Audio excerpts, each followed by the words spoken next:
Wicket ভাই আগের 2 ম্যাচে যেরকম ছিল আমার মনে হয় ওই রকম যদি উইকেট থাকে, সো আমার মনে হয় যে আমরা আগামী 5 বছর যদি ওই রকম উইকেটে খেলতে পারি, বাংলাদেশ ইনশাল্লাহ নেক্সট 5 ইয়ার্স পরে আপনারা দেখবেন T20 ওয়ার্ল্ড কাপের ফাইনাল খেলছে। পারফরমেন্স T20 হচ্ছে কি, আমি আমি যে রোলটায় আছি আর কি, আমি মানে 1 ডাউনে খেলছি, তো আমার এখানে রোল ডিফারেন্ট থাকে। আমি চাই টিমের রান এক্সিলারেট করতে হয় আমাকে, সো আমার যে ধরনের রেসপন্সিবিলিটি আছে আমি চেষ্টা করি ফুলফিল করতে। সো প্রতিদিনই একই ধরনের চেষ্টা থাকে।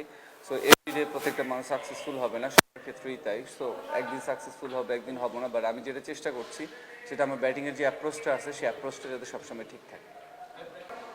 যদি T20 ইন্টেন্ট বলেন আপনারা, তাহলে T20 ইন্টেন্ট বলতে গেলে কিন্তু এইরকম ইন্টেন্টে আমাদেরকে খেলতে হয়। সো আমাদের যে আমাদের বেশিরভাগ সময় হয় কি আমরা একটু স্লো উইকেটে, একটু লো উইকেটে খেলি, যে কারণে আমাদের ইন্টেন্ট ওইভাবে তৈরি হয় না।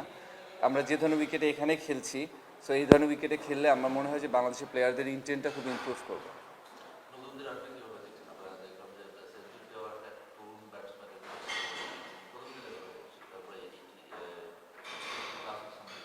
আরেকটু 94।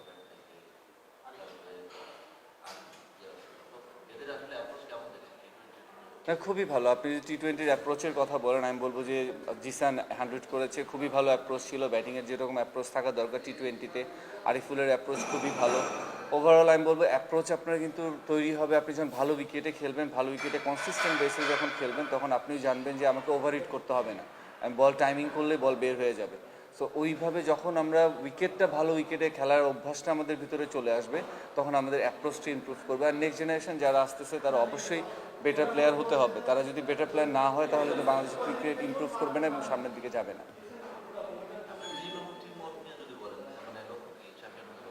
এটা প্রত্যেকটা টিমেরই সেম লক্ষ্যই থাকে ভাইয়া। সো আমাদের টিমও ডিফারেন্ট না, আমরাও চাই, বাট আমরা ম্যাচ বাই ম্যাচ আগাতে চাই।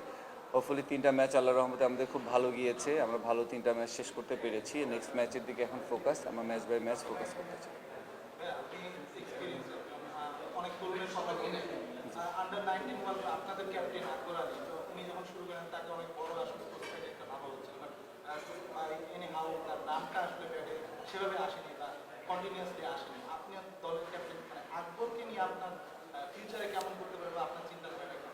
না, আকবর আপনি যদি বলে যে আমরা ওয়ার্ল্ড কাপ যেটা চ্যাম্পিয়ন হয়েছি সেই টিমের ক্যাপ্টেন ছিল আকবর আলী, সো আমি বলবো যে বাংলাদেশের ওদের ব্যাচের অলমোস্ট অনেকেই খেলে ফেলেছে। আকবর আলী হয়তোবা টিমের সাথে ছিল, এখনও ডেবু হয়নি আমার জানা মতে। সো আমার আকবরের কিছু এরিয়াস আছে যেগুলো ইমপ্রুভ করতে হবে, কারণ ইন্টারন্যাশনাল লেভেলে আপনি হয়তো বা ডেবু হয়ে যেতে পারে, কিন্তু ওই জায়গাটা আমরা যেটা চাই সেটা হলো একটা প্লেয়ার গেলে যাতে লং টাইম খেলতে পারে। তো আমার মনে হয় আকবর আলী যে টাইমটা ডোমেস্টিকে পাচ্ছে এটা ওর জন্য বেটার হচ্ছে। ও নিজেকে আরও অনেক ইমপ্রুভ একজন প্লেয়ার হিসেবে যদি ইন্টারন্যাশনাল লেভেলে নিয়ে যায়, তাহলে ওর ক্যারিয়ারের জন্য ভালো হবে এবং ও যদি ওই জায়গায় কনসিস্টেন্ট বেজে ভালো খেলতে পারে তাহলে বাংলাদেশের জন্য ভালো প্লাস পয়েন্ট হবে।